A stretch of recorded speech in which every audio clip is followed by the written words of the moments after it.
The University of Westminster is the new title of one of Britain's oldest and largest institutions of higher learning. It was on this site in Regent Street in 1838 that the first polytechnic opened its doors and where the first classes in photography and railway engineering were given.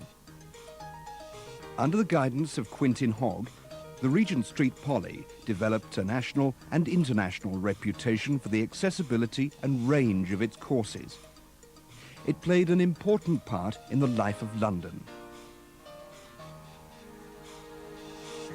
Today, the university has major campuses across the West End, at Marylebone Road and at Harrow.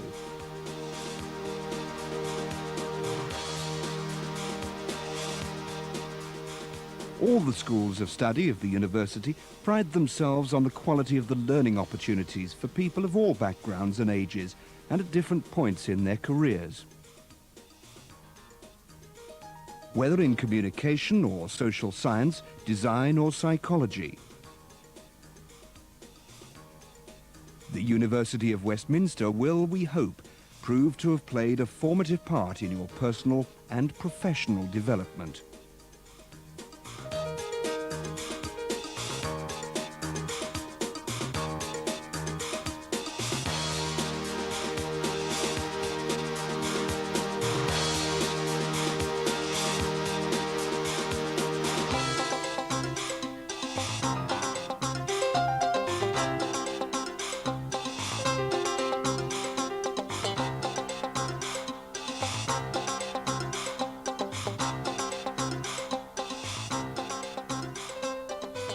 We hope you've enjoyed your time with us. Take pride in your university and will continue to be involved in the development of education at the heart of London.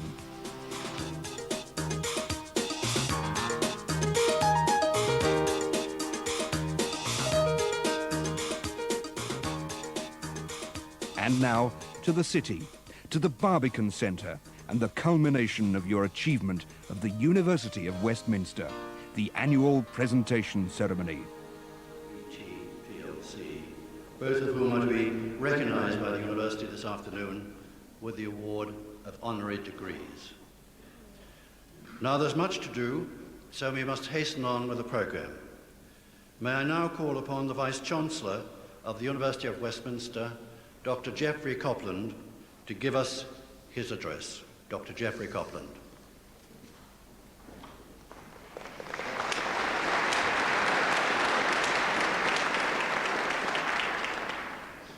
Chairman, honorary doctorates, graduates, ladies and gentlemen. Last year, at this time, I sat listening to my predecessor, Professor Berlin, giving this address. And I suddenly realized that I would be speaking to the 1996 presentation ceremonies in his place. I thought then of all the witty and uplifting things that I would say. But this is a serious address, not only to celebrate your achievements, but to point to serious issues that we face as we review the past year and look forward. Last December, we were honoured by a visit by Her Majesty the Queen, who opened our new campus at Harrow. This marked the completion of a £35 million project that had transformed the existing rather ramshackle collection of college buildings into a vibrant, high-technology campus for 5,000 students. The campus has attracted much favourable attention from the academic, architectural and construction communities and has received many visitors from the UK and overseas. New student residences are being built on the Harrow campus and these are nearing completion. 150 rooms were occupied by students at the beginning of this academic year and the remainder will be completed by Christmas. Other distinguished visitors to the university during the year included His Royal Highness the Prince of Wales, who attended a professorial lecture in the newly restored Regent Street headquarters building, which had been rededicated by Lord Hailsham in November last year, continuing his remarkable period of over 60 years' service to the university. The Prime Minister, John Major, visited the Marylebone campus to open the Harry Simpson Memorial Library, which forms the most complete archive of housing literature in the country. And we've received many other distinguished academics, politicians, business and public sector leaders to all parts of the university during the course of this year. As was mentioned earlier, I took up the office of what was then called Rector, now called Vice-Chancellor, on the 1st of January of this year, and initiated a major review of the work of the university to set it on course for success in the new millennium. All the ideas that came forward as we prepared a new strategic plan were tempered by news coming from the Funding Council, which provides government funds to the university for the support of teaching and research. The Chancellor of the Exchequer had announced in his budget a year ago that funding for higher education would be cut yet again, but this time more savagely. Not only were all universities expected to operate with less public money for all the running costs, including salaries, but also the already meagre funds for buying equipment and building works were to be cut by a third. Just to put that in context, the funds that we receive per student now for teaching in the university have declined by over one-third, from something around £6,000 5 years ago to around £4,000 now. So the dowry that I received to help my first year in office and to reshape the university was a real terms cut in the university income from government of 6%. This could only be met in the short term by reduction of costs, particularly staffing. We have thus said farewell to a significant number of long-serving staff who took early retirement in the summer. Their absence has placed further loads on those that remain, and I'd like to thank those who are shouldering these burdens for their dedication and determination to maintain high-quality education and research in this university. Vice-Chancellors, to quote the Financial Times, are chosen because they are unlikely to do anything foolhardy or courageous. But this year, the Committee of Vice-Chancellors and Principals made headline news by pointing out the inevitable consequences of a continued decline of funding for universities. We cannot maintain our internationally respected quality of teaching and research if the rate of decline of our resource continues as promised. We cannot reward our staff through their salaries to enable them even to maintain parity with other public sector professionals, let alone catch up their relative salaries of 10 years ago. And as for students, the funding they receive by way of grant and loan has not kept pace with costs. Many have to seek help from families and friends and seek part-time work to meet the costs of studying. Part-time students, of which we have 10,000, receive no government funding at all and have to meet all the costs, including tuition fees, from their own resources, and many of in this audience will know precisely what that means. I have a simple message for the Chancellor of the Exchequer as he prepares this year's budget. Mr. Clark, this cannot go on, and we look to you to invest in the future. Disraeli observed in 1874 that upon the education of the people of this country, the fate of this country depends. That is as true now as it was then. The government has set up a national committee of inquiry into higher education. The university sector is looking to that committee when it reports next summer for positive and far-sighted advice to the government of the day, whichever party that might be, and for that government to respond urgently. We know what we want to do, and to quote another former Prime Minister, Sir Winston Churchill, give us the means and we will finish the job. We are confident at the University of Westminster of the quality of the courses that we offer, and proud of you, our graduates and diplomates. I should pick out some headline achievements. There have been external inspections of the quality of 7 subject areas. All 7 of the areas assessed have been found to have easily exceeded the quality threshold, and French was awarded the exceptionally high score of 23 out of a possible maximum of 24, exceeding the ratings of almost all other universities, old and new. Students have won medals and competitions for academic work in everything from architecture to photography, multimedia to engineering. Our research output has continued to climb, and we await the imminent announcement of the results of the latest National Research Assessment exercise. The Faculty of Engineering and Science, represented here this afternoon by the schools of Electronic and Manufacturing Systems Engineering and the School of Computer Science and Information System Engineering. Both schools have continued to develop their research and teaching programs, especially at postgraduate level. In Electronic and Manufacturing System Engineering, particularly noteworthy has been their impact on the burgeoning worldwide communications industry, with major contributions to Micro 96, where three aspects of their work attracted great attention. Westminster wideband products, which is a commercial spin-off from research, making technically very sophisticated equipment for the use in digital signal processing.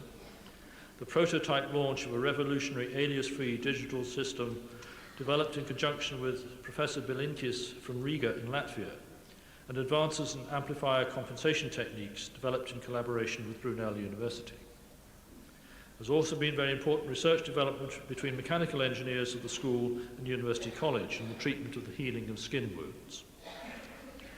In computer science, the Centre for Parallel Computing has continued its success with two major European Commission grants for high-performance computing techniques in large-scale transport networks and for pattern recognition for understanding, learning and digitizing human decision procedures.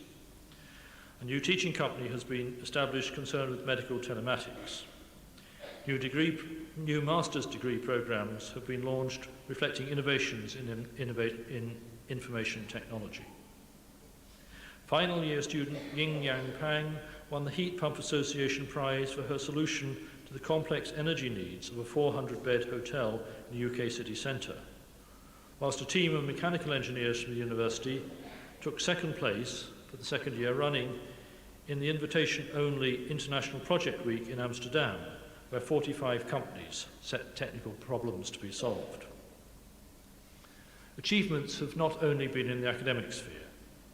Our student soccer team had a most successful season in both regional and national competitions.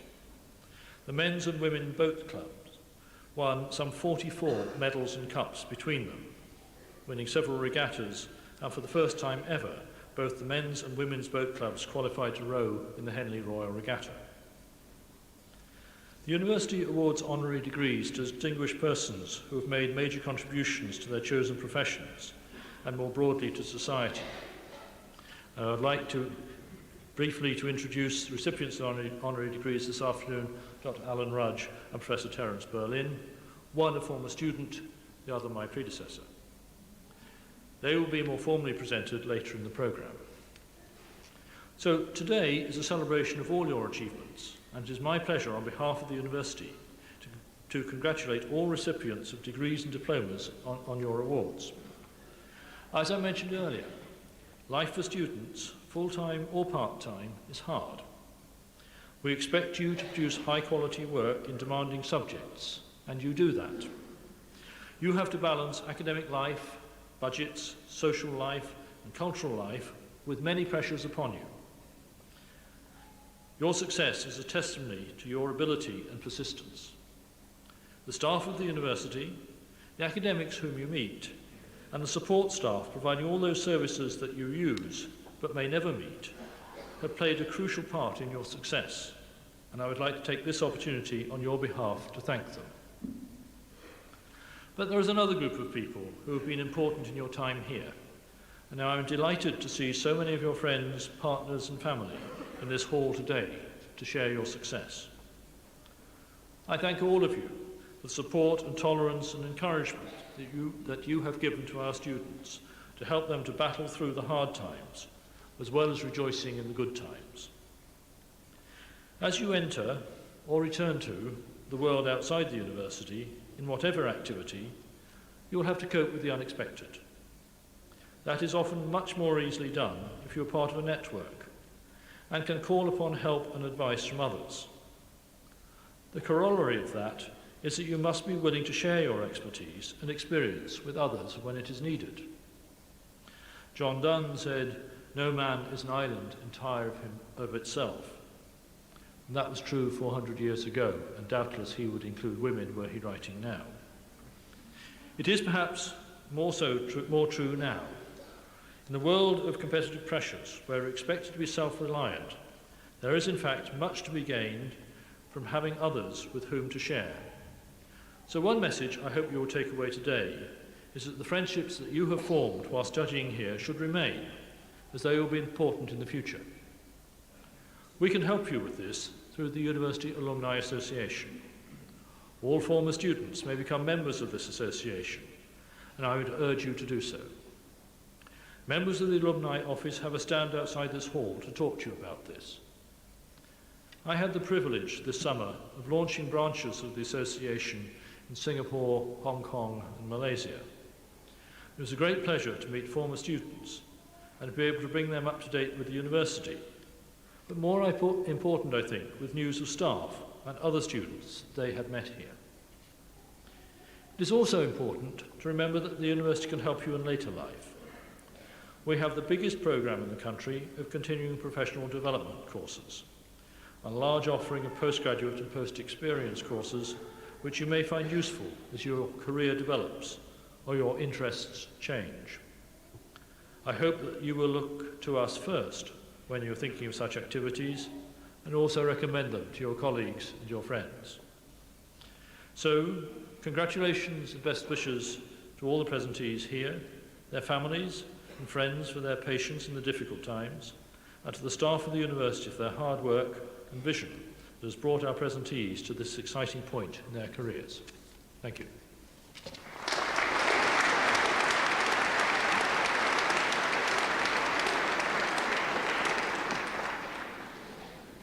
Thank you, Vice-Chancellor. Now we reach the main business of our meeting, that which you're waiting for, the presentation of the degrees and the diplomas.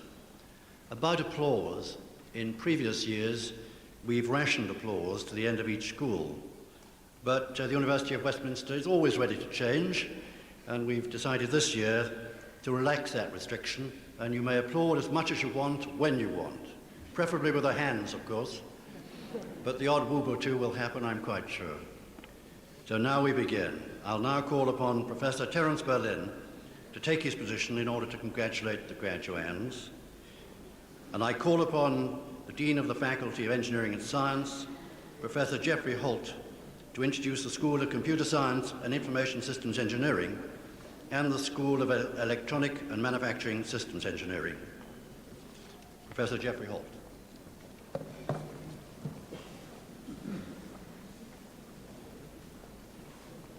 Honoured guests, it is my pleasant duty to introduce presentees from 2 of the 3 schools of the Faculty of Engineering and Science. The presentees to be presented to you this afternoon studied in the School of Computer Science and Information Systems Engineering and the School of Electronic and Manufacturing Systems Engineering. They will be presented to you by their heads, Professor Peter Morse and Professor Gerald Kane.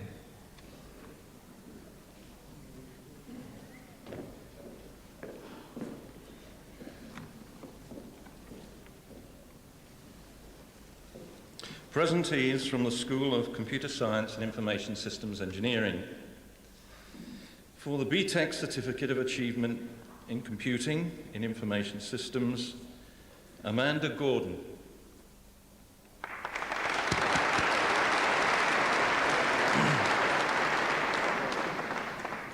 For the Higher National Certificate in Information Systems, Debbie Harper.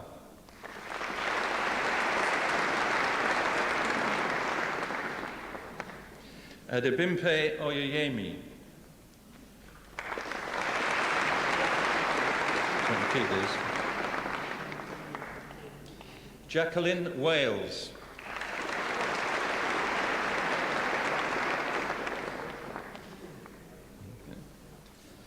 For the Higher National Diploma in Computing, Mohammed Ramadan Abdullah.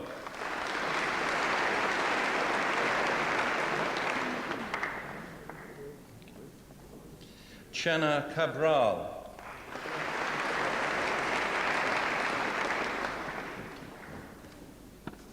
James Paul Cardno.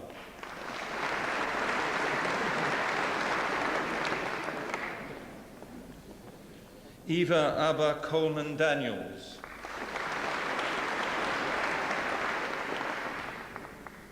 Biljana Daniels.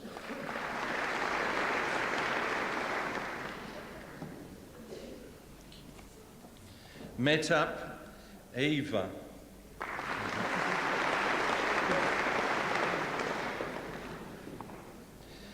Debbie Moyasola Ronque Famojuro.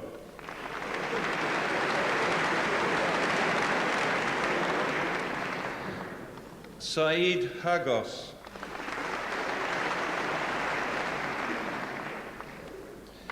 Iwa Janasek.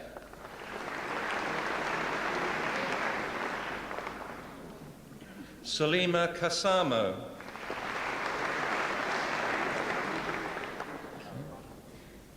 Swana Samanmali Kathriarachichi. Sivadini Kumarlapan.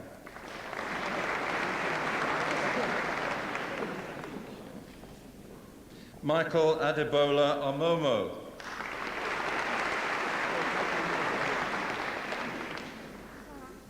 Shilpa Mehta.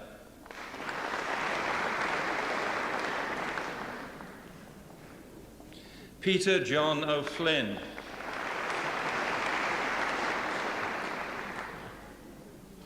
Ominiki Iadayat Olanian.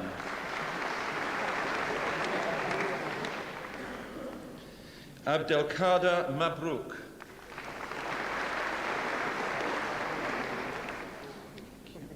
Rajesh Patel.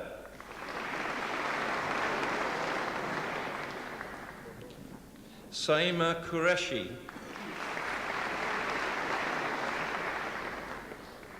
Anita Sani.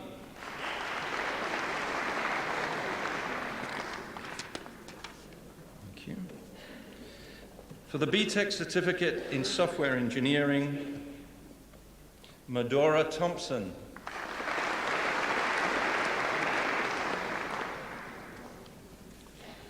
For the Higher National Certificate in Software Engineering, Navin Jasani.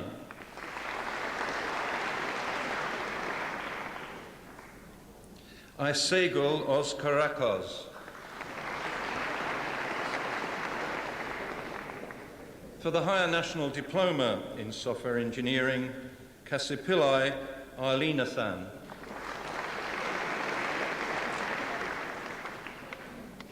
Kishore Asani.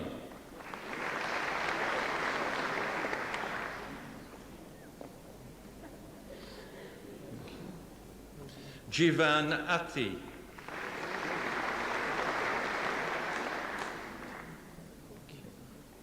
Suresh Hirani.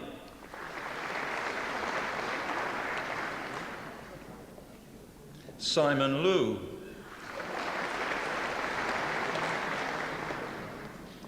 Paul Fogarty.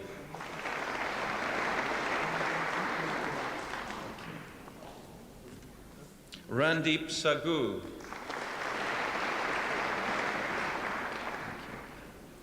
Vinaswaran Sivanthi.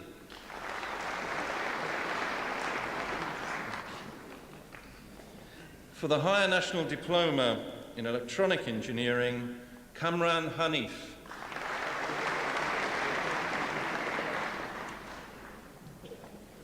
Amar Patel.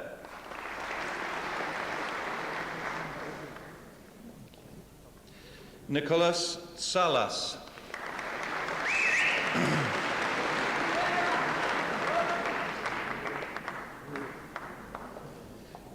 For the BSc in Artificial Intelligence, with first-class honours, Robert Clifford Harrott.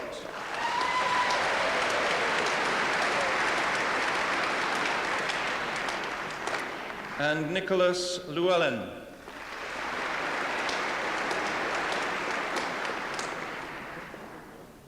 With lower second-class honours, Dimitris Nikolaidis.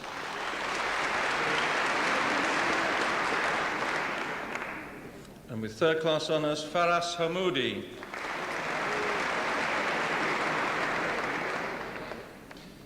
Mehdi Kashani.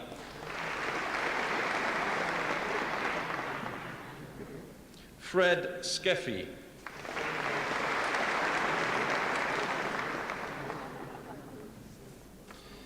For the BSc Cognitive Science, with first-class honours, Eleanor Graham.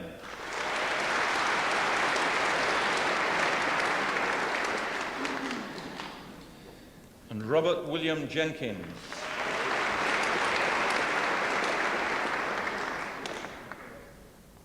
And Amy Caroline McPherson.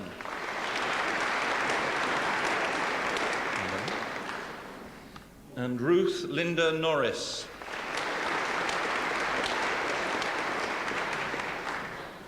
Catherine Mary Sullivan.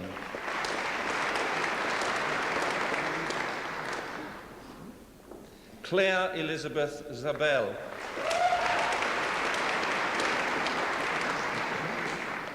Victoria Claire Barrett.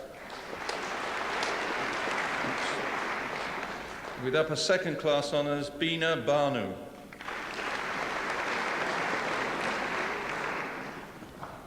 And Jane Louise Hazeldine. And Beth Ingram. Claire Eileen Mangan. Michael James Malidi.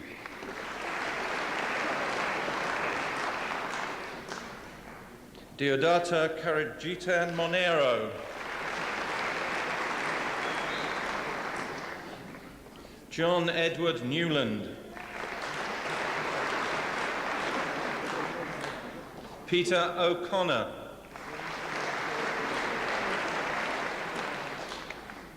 Lucy Claire O'Sullivan.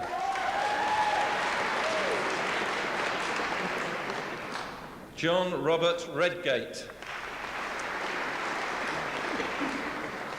Darren James Williams. Sadie Williams. Sarah Jane Anderson.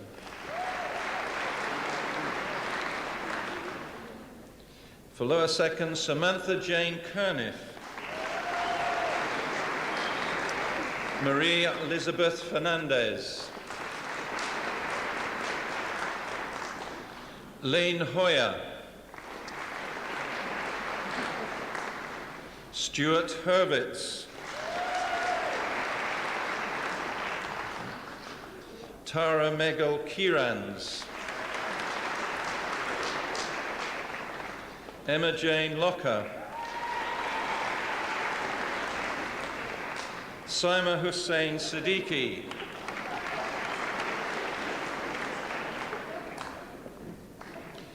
Daniel Charles Tillotson.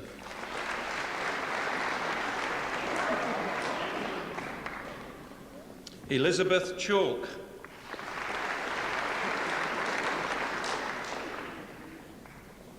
Michael Charles Thatcher. Thank you. For the BSc Honours in Computational Mathematics, with first class honours, Graham Jonathan Wake.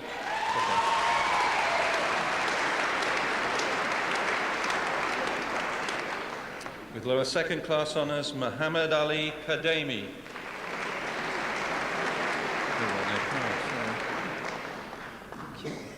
For the Certificate of Higher Education in Computing, Kamini Mandalia.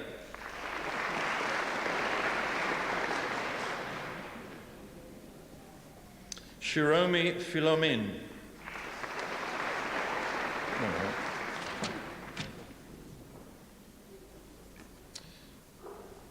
For the BSc Honours degree in Computing, with lower second class honours, Ealathambi Kuganesan.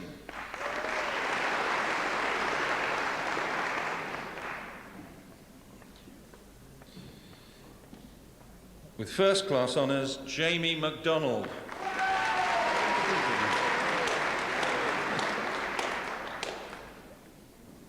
And with first class honours, Nadun Suranja Muthukamarana.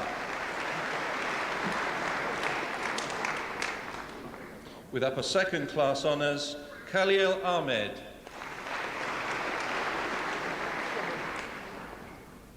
And Tahir Alu.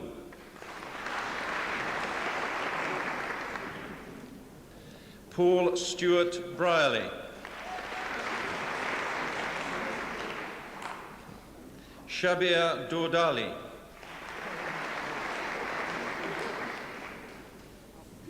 Anderson Howells. Jatin Joshi. Junior Miller.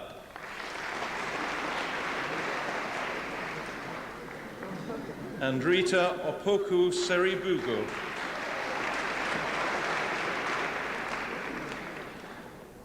Harsha Shah. 2 1s, isn't there? Shazia Shakur.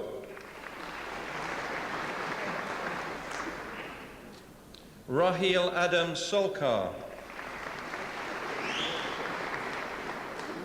Tyron Uta Somwaru.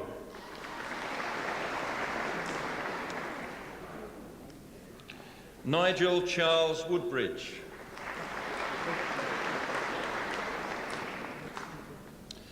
And with lower second class honours, Tariq Khan.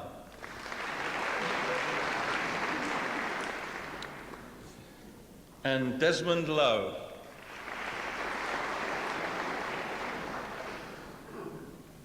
Dean Charles Nichols.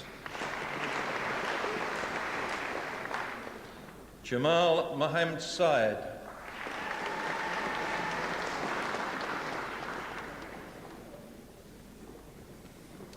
Onoki Odua. Thank you. Alan Chika Ofuedu.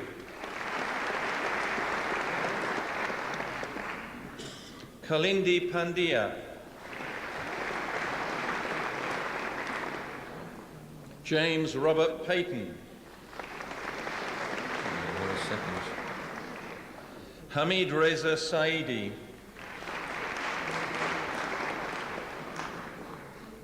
Alex Julian Arulanandam. Kana Pathilpillai Ganesh Shamurti.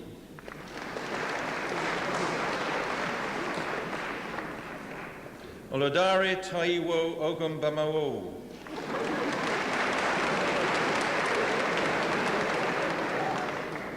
Ashraf Shahata. Andrew Ian Levy.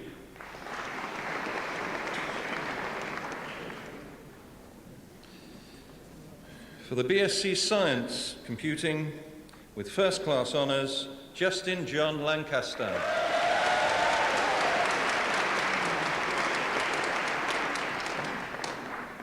And with lower second class honours, Levent Altin.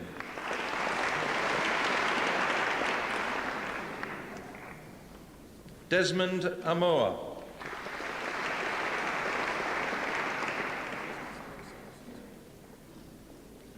Tariq Khan.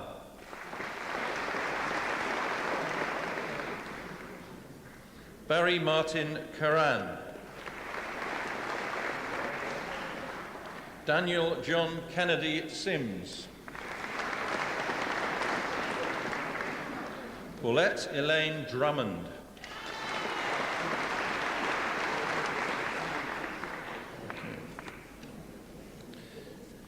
For the BSc Computer Systems Technology, with first class honours, Mohammed Fiaz Ali.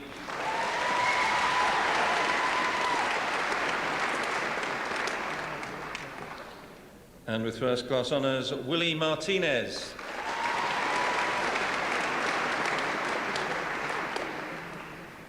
Also, James Arthur McLaughlin.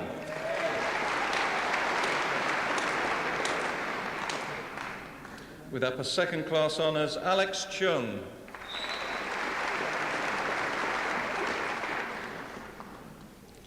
And Katuin Kazra.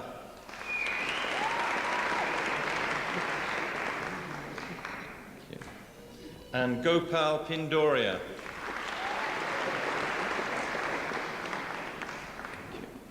Paul Andrew Roberts.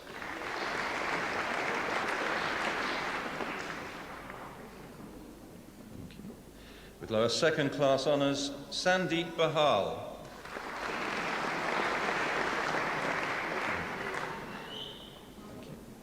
Trevor James Charles.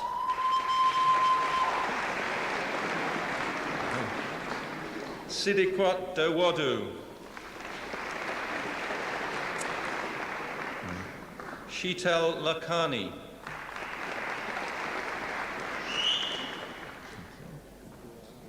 Nega Zaman.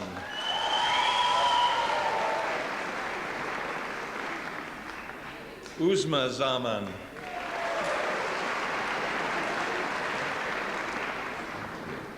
And Stanley Ordu.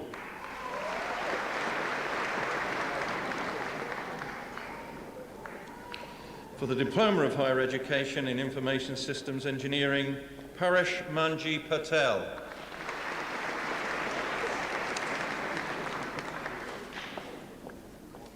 Thank you. For the Bachelor of Science degree in Information Systems Engineering, with first class honours, Jasvia Kaur Chana.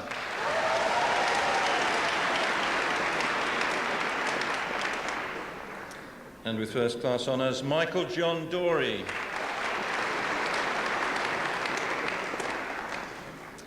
And with first class honours, Kwan Wei Ho.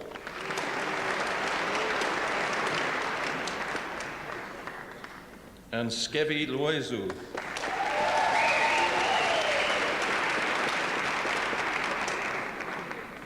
And with first class, Sunil Taylor.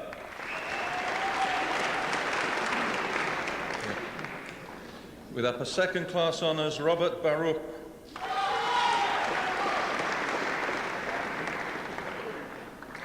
And Richard Murray Beaumont.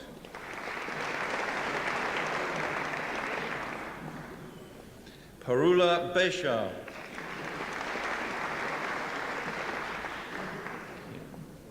Susan and Cadogan.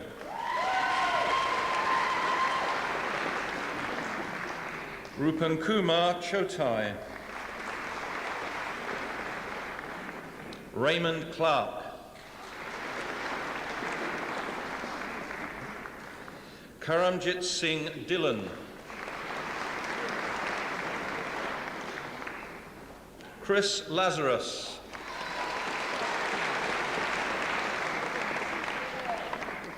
Yung Chai Liu. Janet Mamza.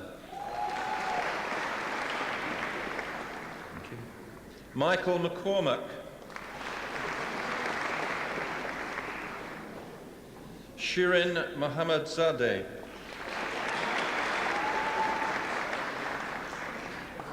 Famina Hassan Nassa. Avinash Patel.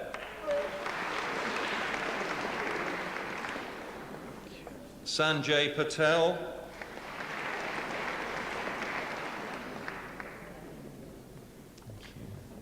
Marjorie Anne-Marie Prendergast.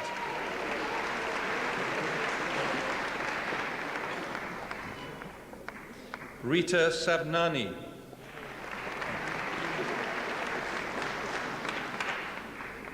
Nalina Sakai.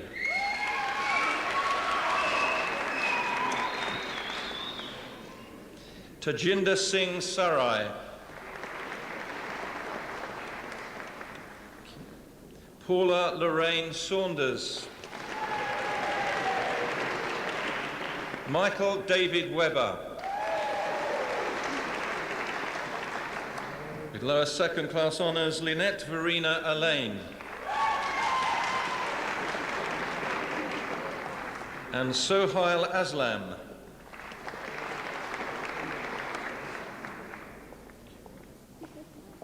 Stuart Jermaine Forrester.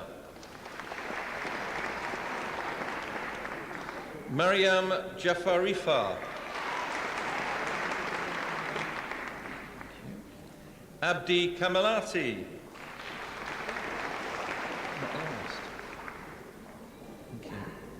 Julian Luisi.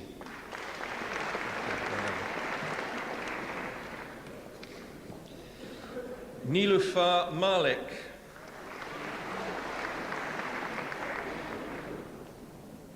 Ifi Angela Okeke.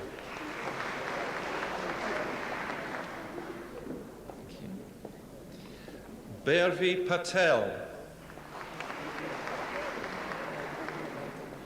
and Renee Joanne Simmons. Miguel Vasquez.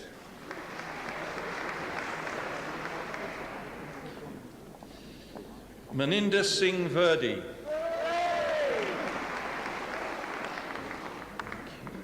With third class honours, Pritesh Morjaria.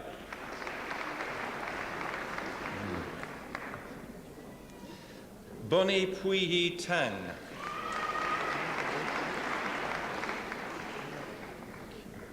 Anila Ishwa Mabubani. Karim Safi.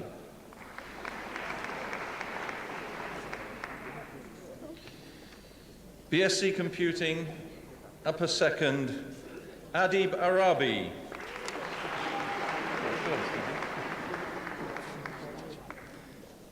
The BSc Honours Management Support Systems with first class honours, Claire Alexandra Aylott.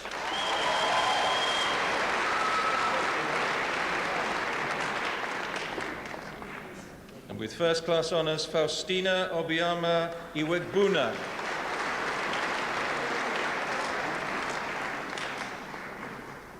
With upper second class, Wai Kwan Chung.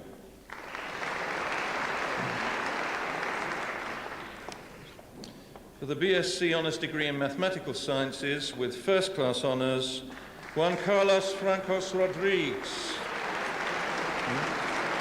Also, the Percy Abbott Prize goes to that graduate.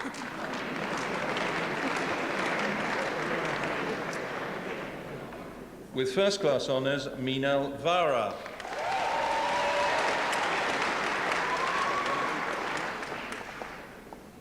With upper second, Jita Chandhok.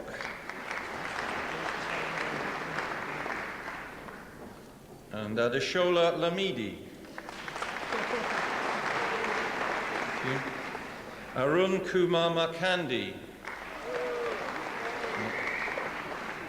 Bushra Munir.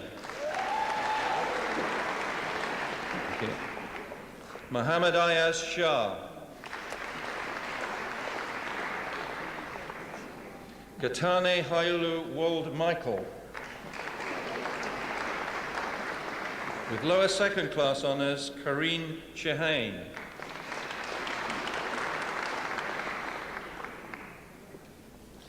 Sukhbir Singh Gill. Milvaganam Kalaharan. Winston Trinidad Anthony Casaclan.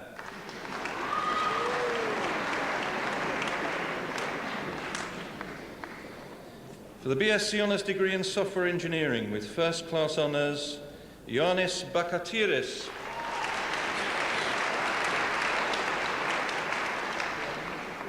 With first class honours, Daniel Joseph Daly. And Simon Fraser Nash.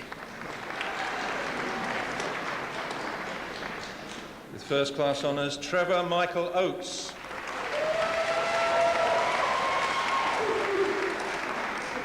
And with first class honours, Aston Wisdom.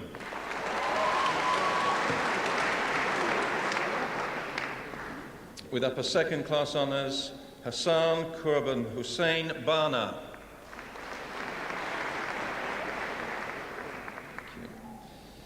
Kevin Gary King.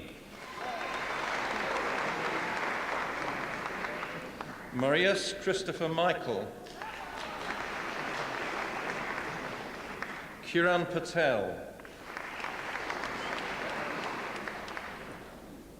Nahid Syed Talpur. Kamal Takwabit.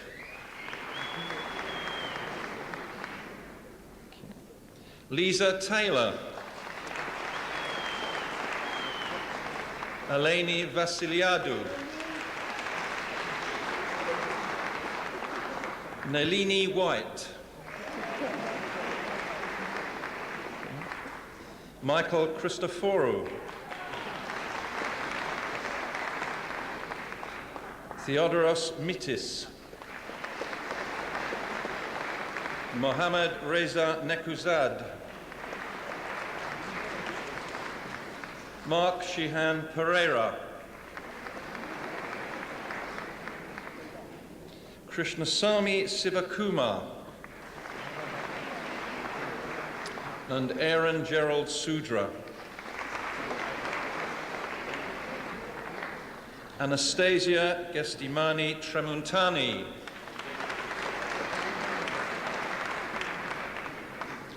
For the Diploma in Electronics and Computer Technology, with merit, Serpil Shetin.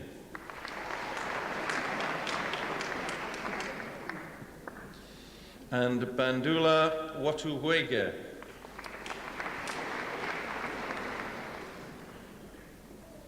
Ernest Amofa Yamua.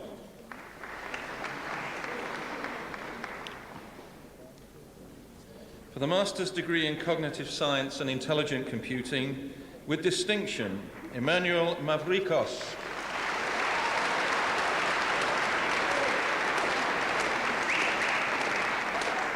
And with merit, Avril Susan Platt.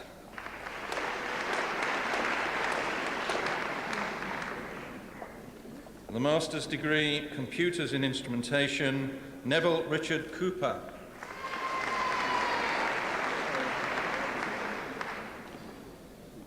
Uthiakuma Kumarasamy.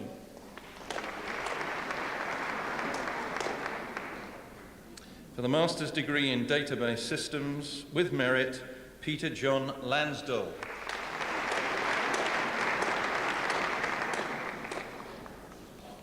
For the Master's degree in Decision Sciences, with distinction, Sue Y. Lee.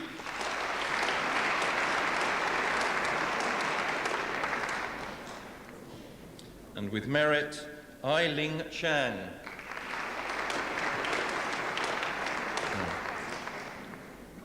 And with merit, Mei Ling Chang.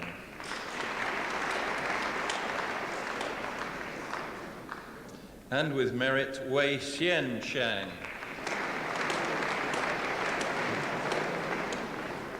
With merit, Cheng Hoon Ki.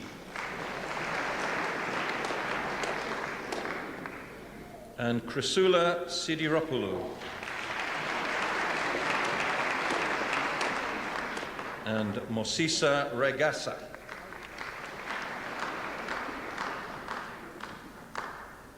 Angela Papageorgiou. Kevin Soy.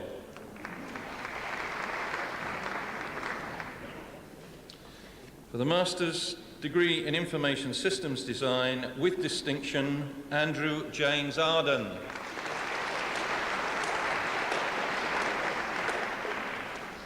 With distinction, Michael Arnanda. And with distinction, Benjamin James Hine. With distinction, Simon Peter Law. With distinction, Michelle Reynolds. Jacqueline Christina Birmingham.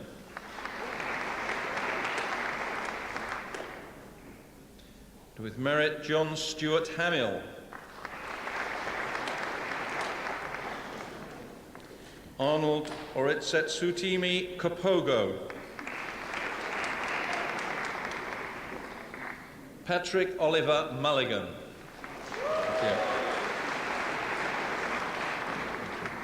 Victor Charles Page. Benjamin James Weber. Roy Mathur.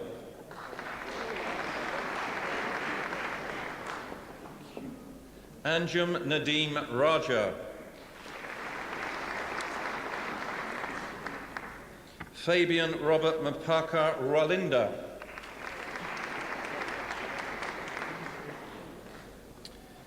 For the Master's degree in Knowledge Engineering, with merit, Morgana Sundaraman Salamuthu.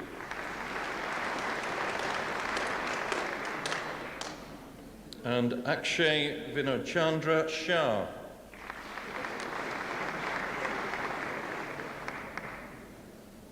For the MSc Parallel and Distributed Computing, with distinction, Rail Nigel Haynes.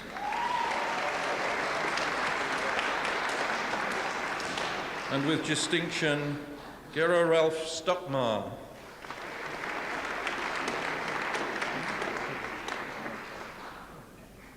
With merit, Anthony Oshungbure.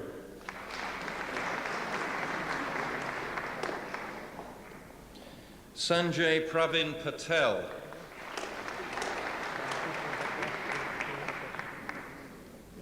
For the Master's degree in Software Engineering, Kwet Yo Chin.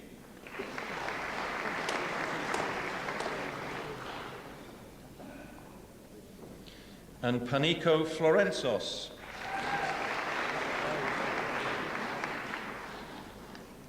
Mohamed Roshan Urangpathy.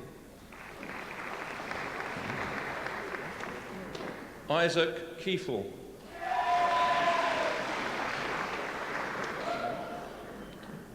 Yuen Yi Mary Lau.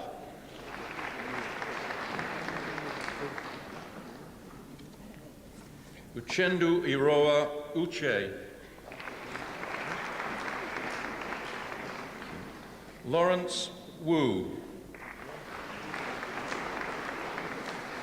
And that concludes the presentees from the School of Computer Science and Information Systems Engineering.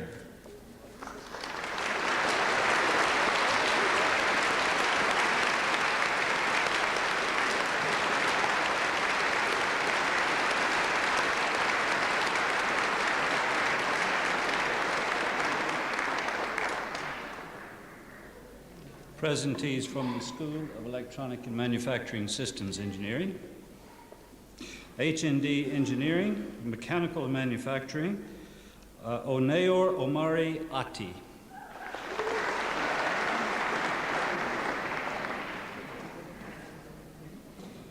Jayandan Jayaraja.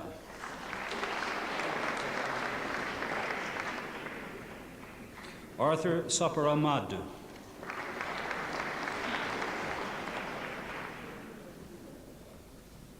And the H&D Engineering Product Design, Gurchan Singh Chana.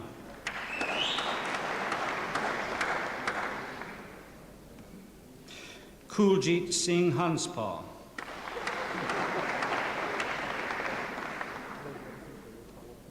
Rupal Modasia.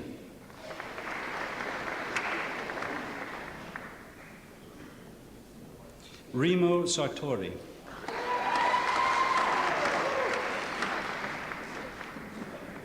Priti Shah.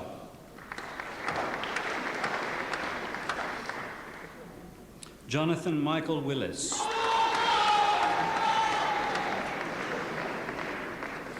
And B.Eng Honours in Control and Computer Engineering, a prize winner of the Lord Ashfield Prize, Edis Chetin.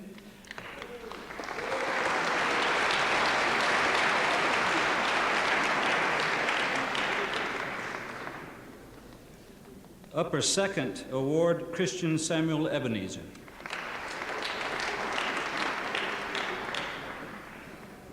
Audrey May Cameron.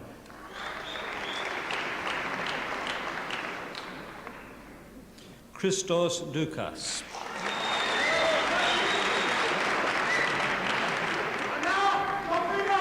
Shah Abul Kalam.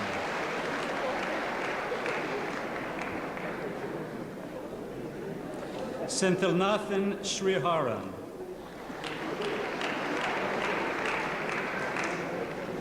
Okay. Third class award, Sileshi Tilahun.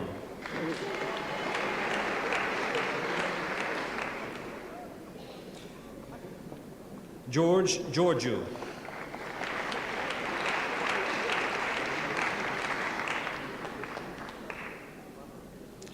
The B.Eng Honours in Electronic Engineering, First Class Award, and also another award, which is in your book, Fanwell Peter Ligati.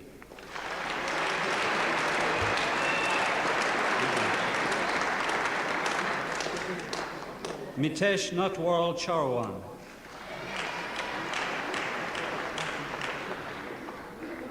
Anita Gopu Chu.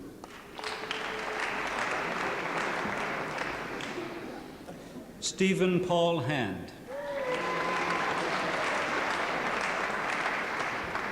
Derek John Lindo.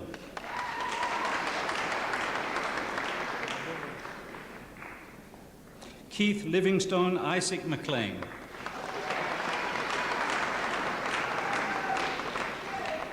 Hala Mohammed Hassan Shabo. Reza Zahir. Lower Second Class Award, Sunil Lalwani.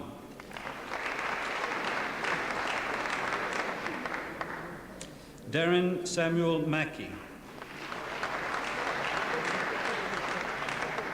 Kalyan Patel.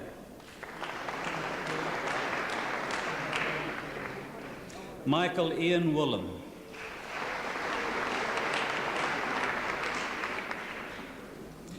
Jorod Worthy.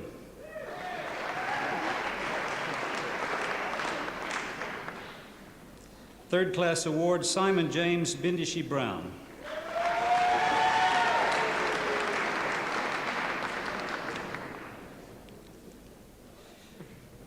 Unclassified Award, Christopher Gordon Pratt.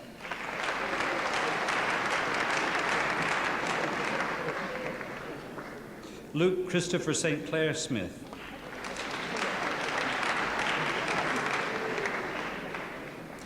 B.Eng Honors, Industrial Systems and Business Management, First Class Award, Chloe Elizabeth Rega Pembry.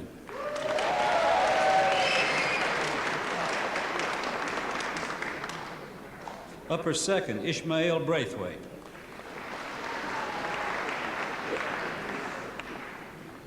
Richard Coburn. Fabrice André Jean-Claude Goudale.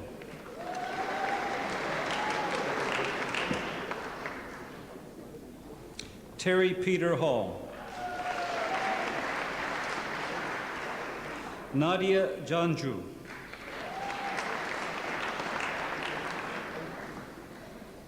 Philip Tak Chung Lee.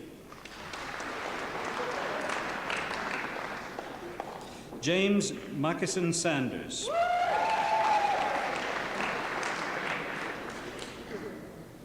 Taran Patel.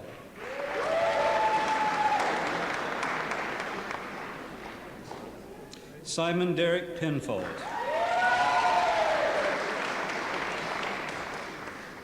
David Ian Turner.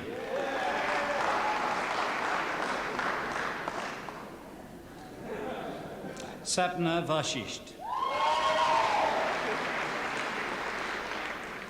Lower Second Award, Oladipo Hakim Baloguni.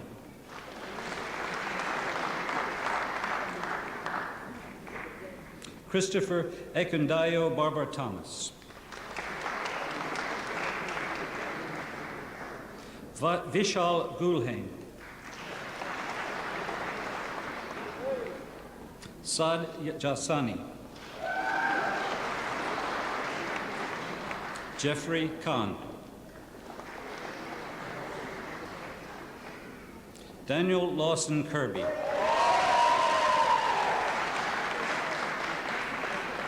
Mervyn Lionel.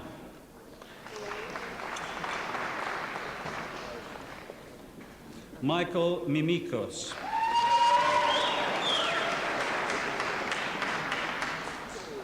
Nicolas Somas. Mark Randall. Fotios Sintsas. Amit Tuli.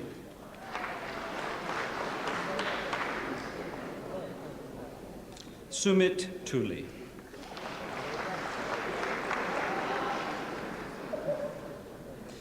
And third class award, Muhammed Muge Soidas.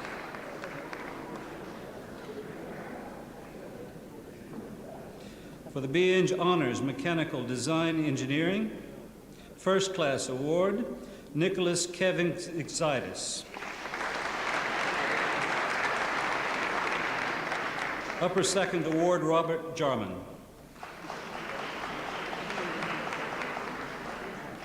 Terry Andrew Lewis.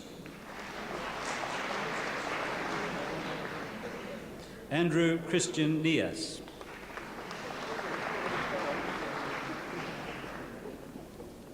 Chung Kyung Tsang.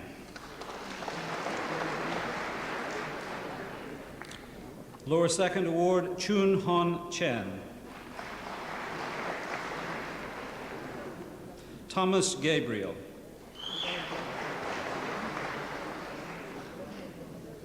Shahidur Rahman.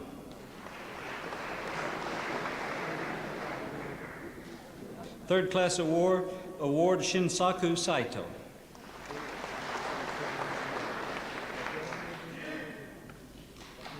B.Eng Mechanical Engineering, the First Class Award, Dino Rosa.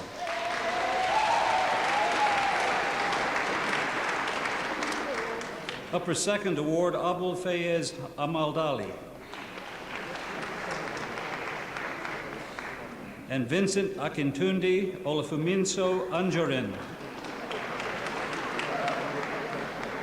Kuldeep Kumar Garataya.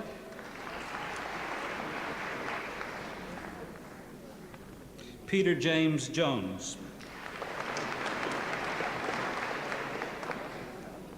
Karmajit Singh Mann.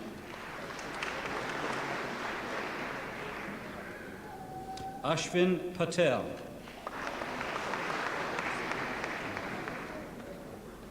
Gary Sunderland.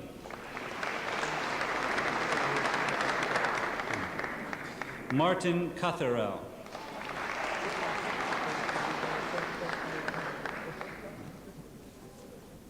Aftab Arif Khan.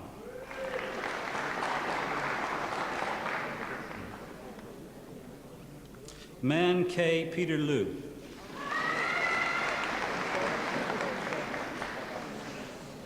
Estefanos Meharana. Kurtali Orlando Needham. Nelos Papachristos.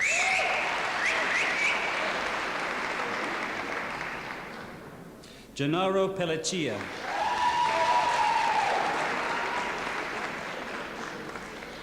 Tarlok Singh Sidhu.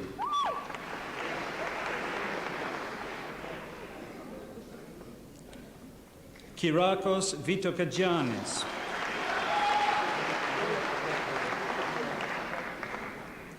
Sobod Wuchit. Third Class Award, Charlambos Liapis.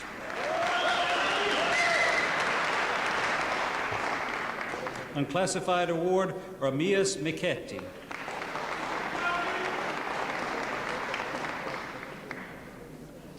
MSc Digital Signal Processing Systems, Philip Michael Dowdy.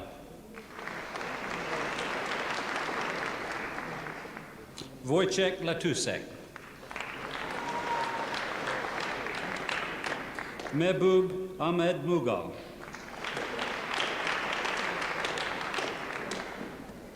Piotr Savinsky.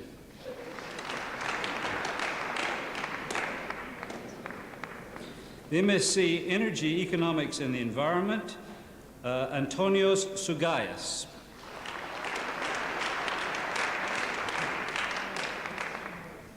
And the MSc Mobile, Personal and Satellite Communications, Abulfazl Ali Dusti.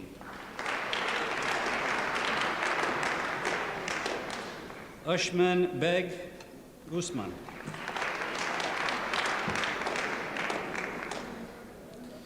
And Manpal Singh Gatura.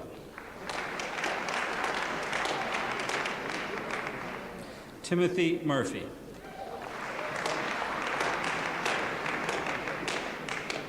Jose Samaniego.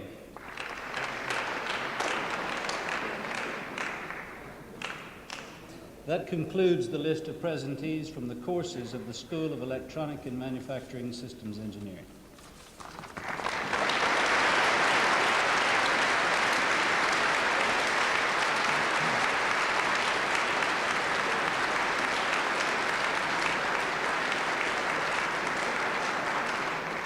Finally, on behalf of the Faculty of Engineering and Science, I'm pleased to introduce research presentees from the School of Computer Science and Information Systems Engineering and the School of Electronic and Manufacturing Systems Engineering, who are graduating today with Doctor of Philosophy degrees.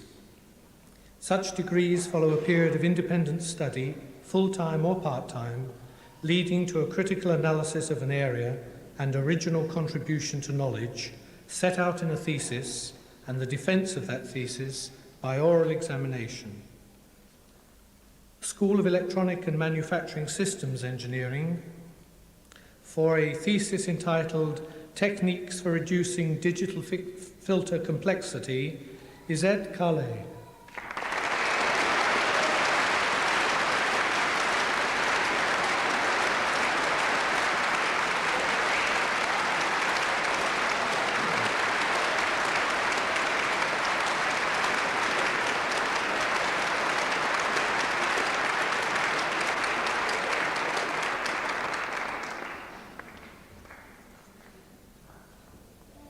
A thesis entitled The Prosperous Explanatory Environment, a Study and Implementation of the Cognitive Process of Explaining, Vasiliki Buki.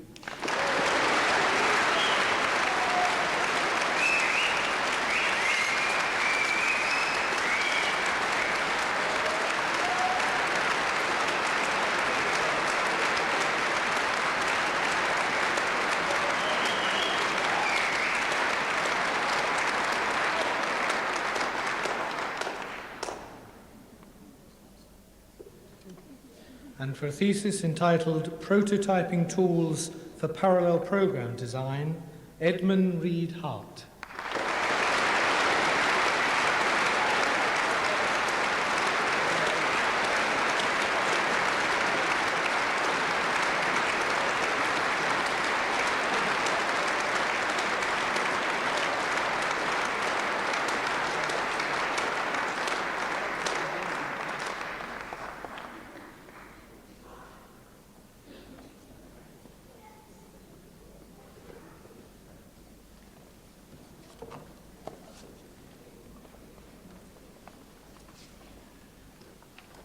We have now come to the time for the conferment of honorary degrees, and I call upon the Vice-Chancellor to introduce Professor Terence Berlin.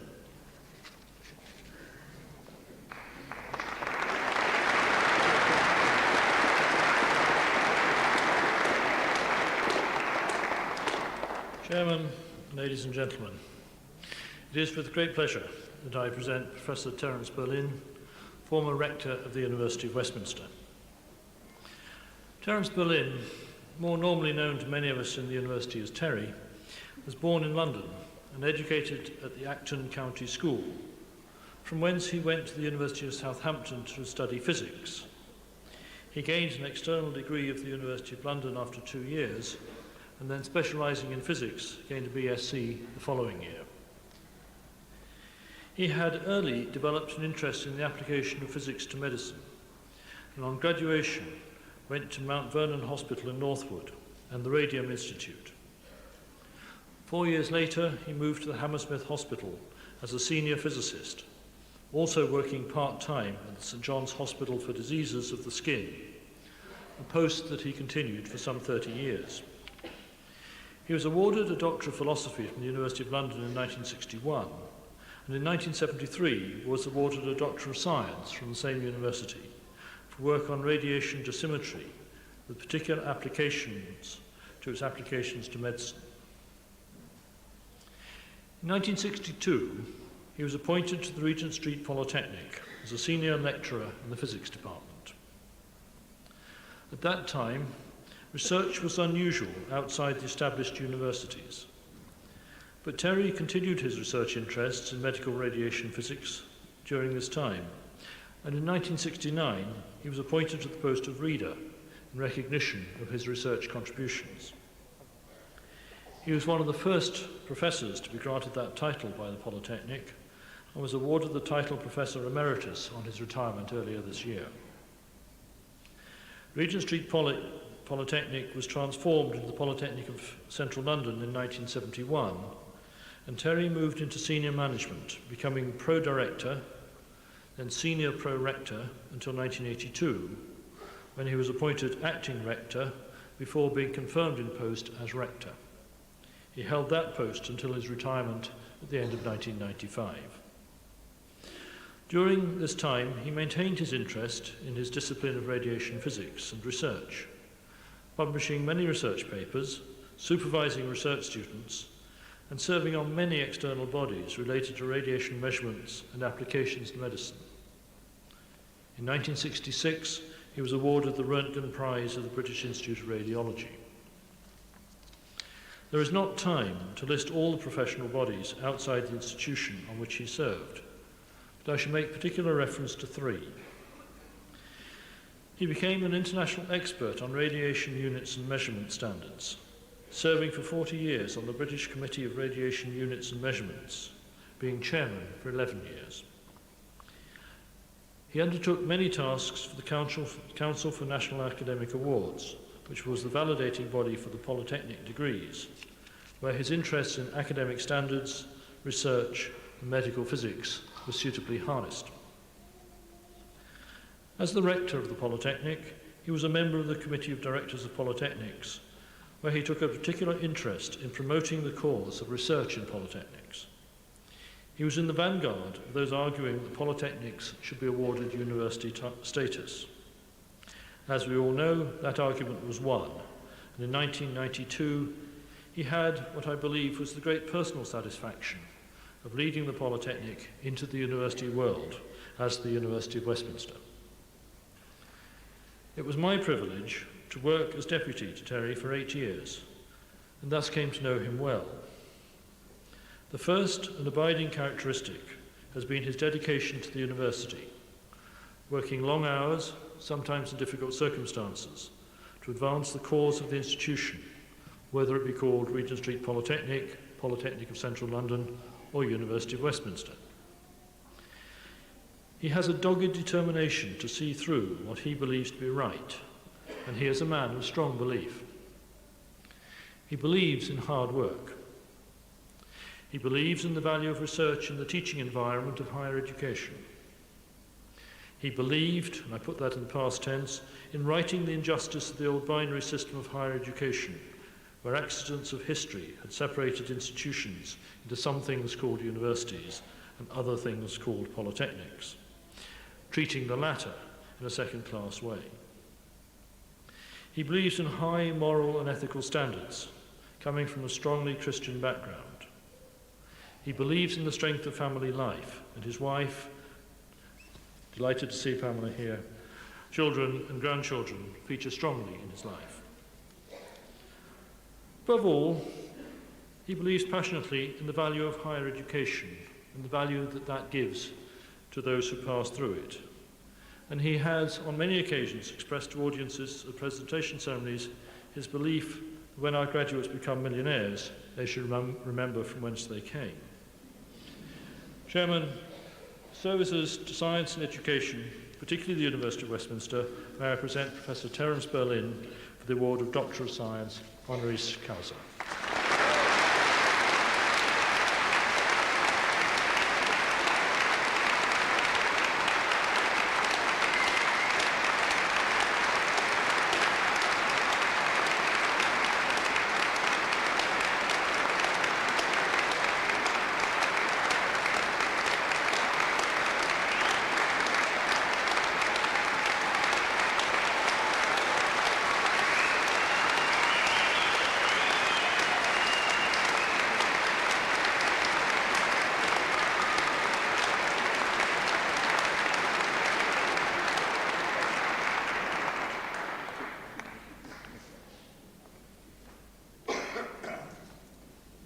Chairman, ladies and gentlemen, it is my pleasure to present to you Dr. Alan Walter Rudge.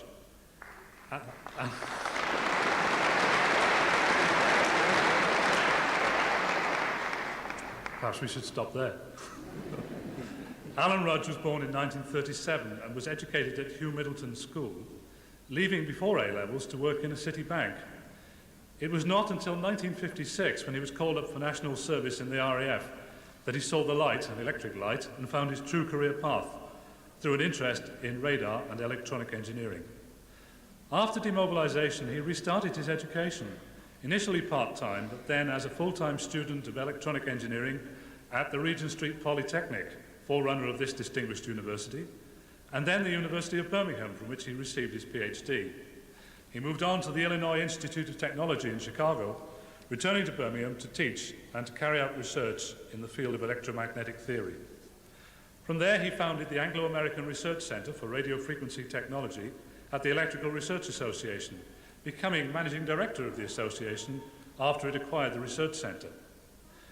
Dr. Rudge took the lead in moving the Electrical Research Association from a collaborative research organization to a fully independent research and technology organization, and also found the time to become the president of the Association of Independent Research and Technology Organizations.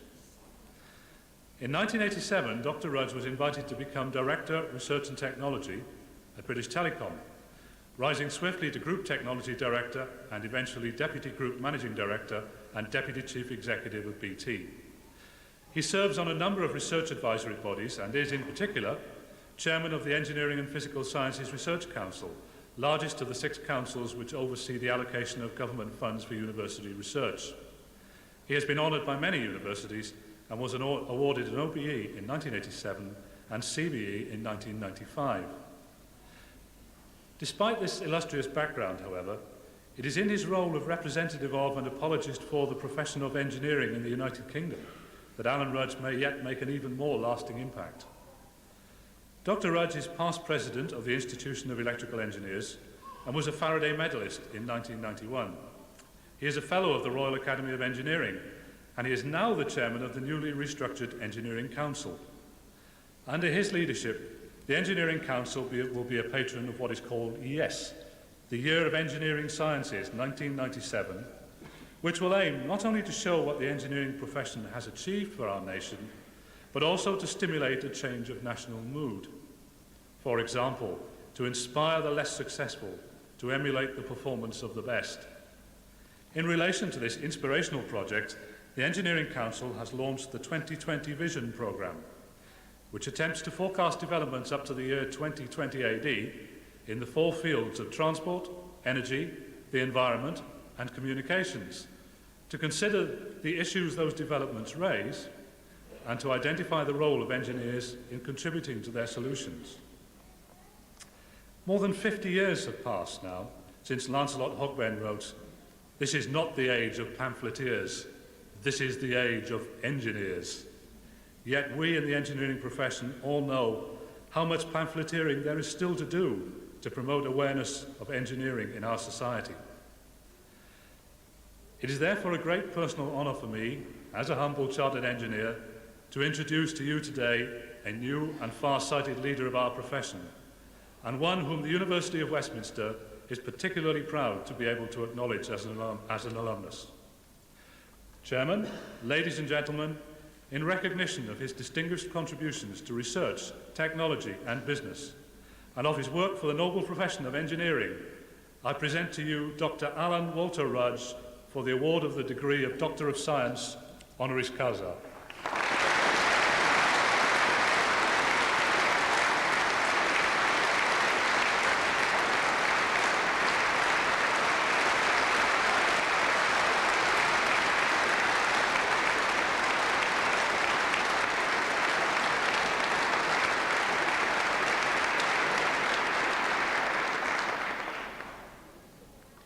I now call upon Dr. Alan Rudge, Deputy Group Managing Director of BT plc, about whom you have just heard much, to address the congregation.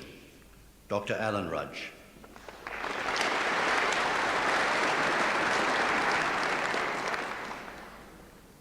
Chairman, Vice-Chancellor, graduates, ladies and gentlemen. Now, receiving an honorary degree is, for the recipient, a very special occasion.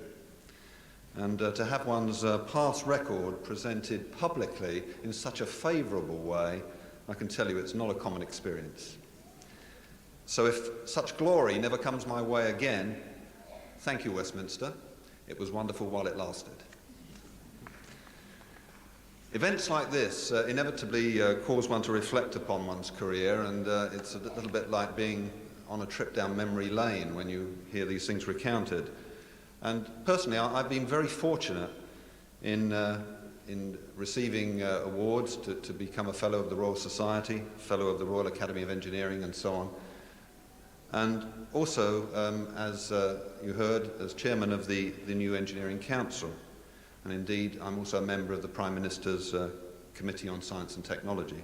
So I've had my share of awards. But none of this would have been remotely possible without a decision taken by the Regent Street Poly, the forerunner, of course, of this university. And many moons ago, when I was just turned 20, I was, as you heard, demobilised from the Royal Air Force on completion of my national service. And before me stretched a continuation of a career that I commenced before I was conscripted. And constricted, I might tell you. And this was a career in a city bank. And it was apparently secure, relatively well paid at the time, and generally considered comfortable. Now, but during my service, I had, for no particular reason, I have to tell you, been trained as an air radar mechanic. Nothing too inspiring, you understand. It was, I could manage a little first-line servicing. If the red light comes on, change the box. If nothing comes on, change the aeroplane. That sort of thing.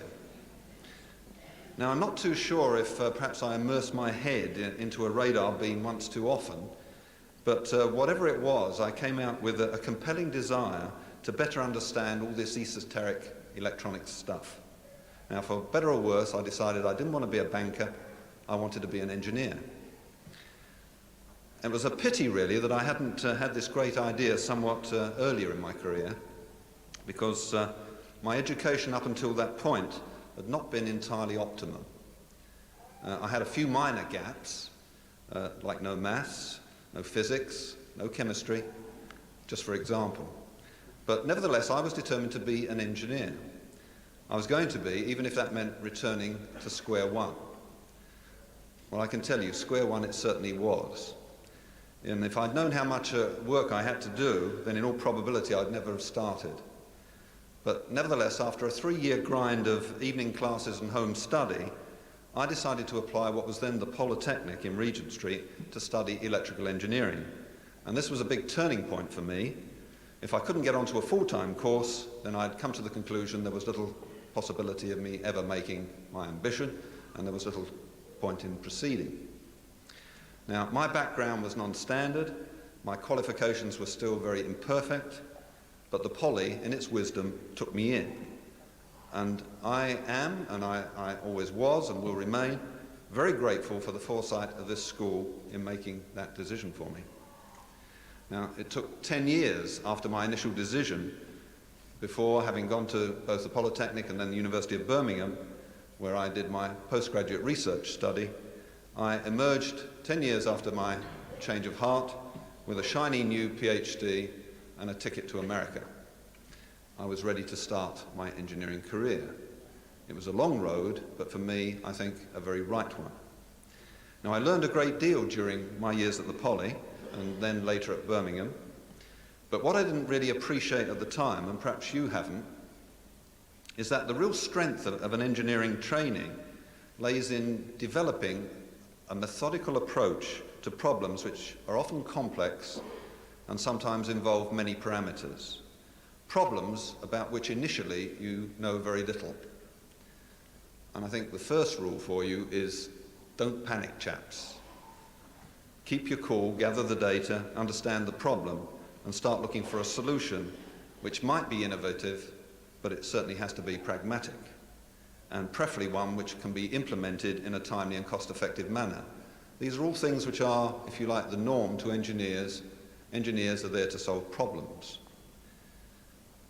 Much of my own early career, as you heard, was spent in the field of research and development, but I've progressed further into management, partly by choice and partly because that's the way engineers' careers often unfold, from R&D to R&D management and then into general management.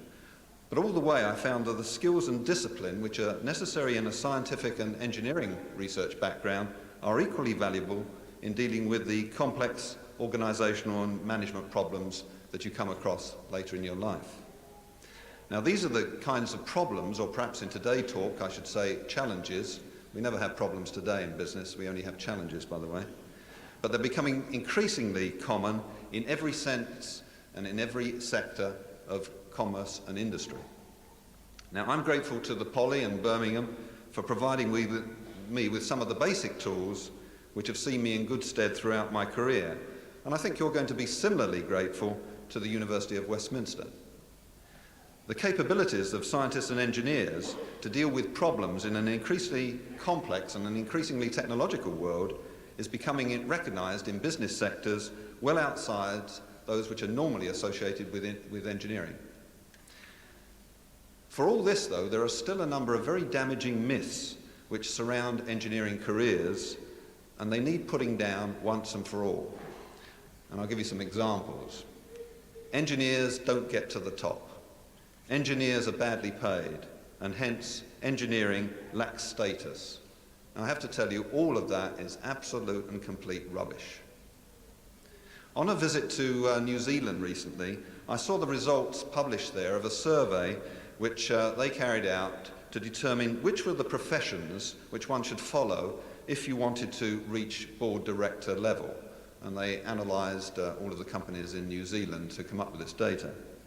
Now, the interesting thing was the two equal firsts, way ahead of all the other professions, were accountancy and engineering. When I returned to the UK, I instigated some research into the situation here, which I was assured would be totally different. Now, the results which are coming in are very interesting. In the UK, there are proportionally more non-degree board members than other industrialised nations. But you're still 10 times more likely to get to the board if you've got a degree than if you haven't. And I suspect that will get even more so in the future. In 1994, the Worcester Polytechnic Institute carried out a survey in which they found that 48% of UK companies have either got a chairman or a chief executive with a technical degree. 48%. And there's no shortage of examples of successful engineers if you only choose to look around and you look below their job title, because often that can be misleading. And I did a quick scan when I knew I was coming here.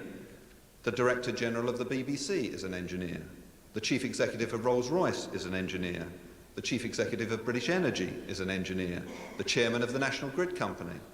The Chief Executive of National Power. The Chairman of Taylor Woodrow. The Chairman of Brown and Root. The Deputy Chief Executive of Courtaulds. The President of Nortel. The Chief Executive of BICC, the Chief Scientific Advisor at the Ministry of Defence. The Chairman of Glaxo is a scientist. The Chairman of the Economics and Social Sciences Research Council is a physicist. Now, a quick scan of the boards of the top 100 UK companies that are listed in the Financial Times Share Index reveals more than 80 engineers. That's just on a first scan through them. And what of the academic world? Now, the role of the Vice-Chancellor in a UK university today is a very much a senior management role. It wasn't always, but today it's totally a senior management role. It's an industry, which you've heard tonight, is under enormous pressure of change. Pressure, change, problems, sounds like a job for an engineer or a scientist. Well, I took a quick look at this one too. The Vice-Chancellor at Cambridge is an engineer. The Vice-Chancellor at Bradford University, City University, the University of Surrey, UMIST, Queen's University Belfast, Brunel, the Provost at UCL, that's the Vice-Chancellor in another language there, the Chancellor of the University of East Anglia, the Vice-Chancellor at the University of Wales is a scientist, and of course, so is the Vice-Chancellor of the University of Westminster. Now, these are just quick scans, but I think you begin to get the picture. At BT, which is my day job, when I'm not doing these other things that you've heard referred to, there are only 4 executives on the main board. and 2 of us are engineers by training. As for the others, well, one is an English graduate with an MSc in business management, and he just wishes he was an engineer. And the other is a mathematician by training who fell upon hard times and had to take up accountancy to earn a crust. And his mathematical background is very evident in almost everything he says. As he often says to me, there are only 3 kinds of engineer: those that can count and those that can't. Well, thanks, Robert, for that.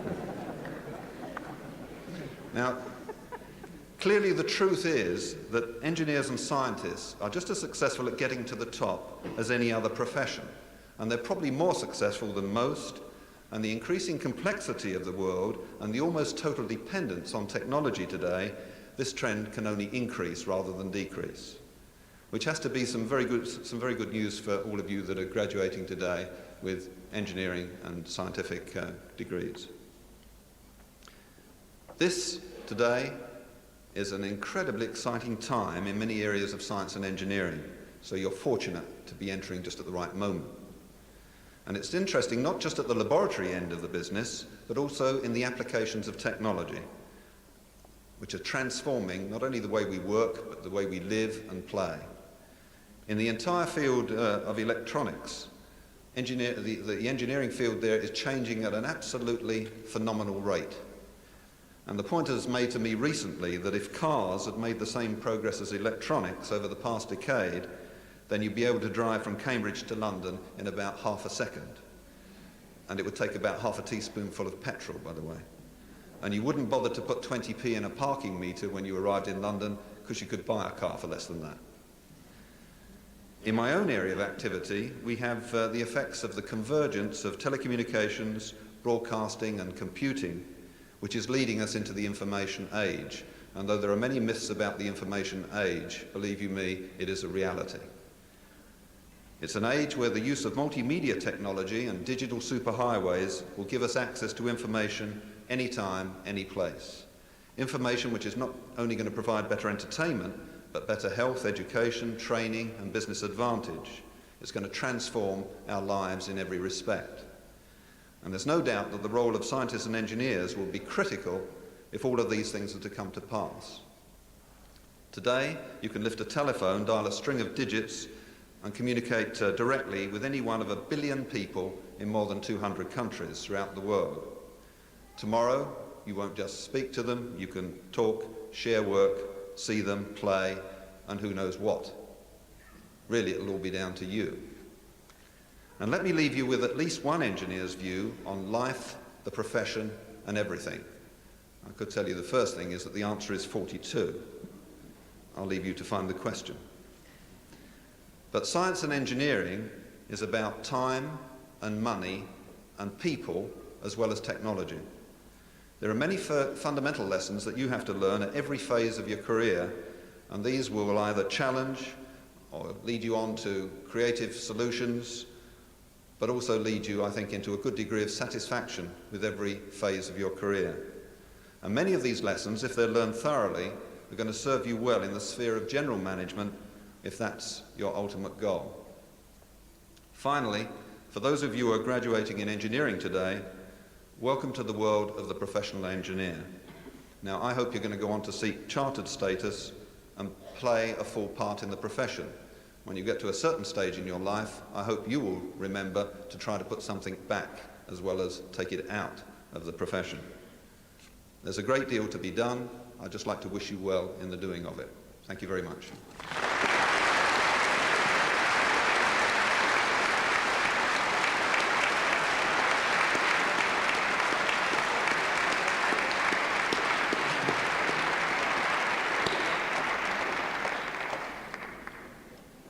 Dr. Alan Rudge, thank you for those kind remarks about the University of Westminster, sometime Polytechnic, and for those inspirational and motivational comments about careers in engineering, technology and management.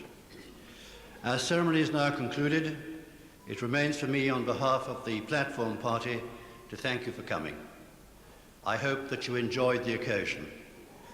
All of us at Westminster congratulate those who received degrees and diplomas today. We hope that this is not the end of your relationship with the university, but a new beginning. Remember what the Vice-Chancellor said. We're seeking to build the Alumni Association so that we can remain in touch with you, and you can remain in touch with those who are your fellow students and indulge in what modern jargon calls networking. You are all welcome, but if some of you make a large fortune, or perhaps even a small fortune, you'll be even more doubly welcome.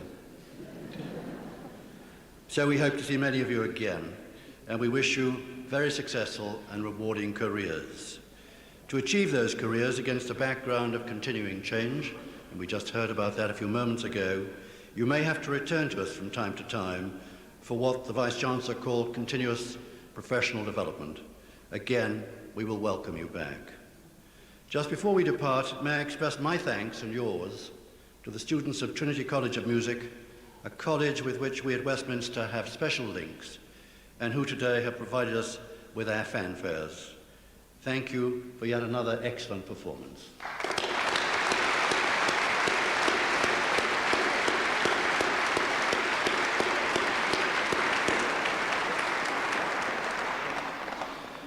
Now tea and the camera calls. Thank you for coming. May you enjoy the remainder of the day and a safe journey home. Thank you very much.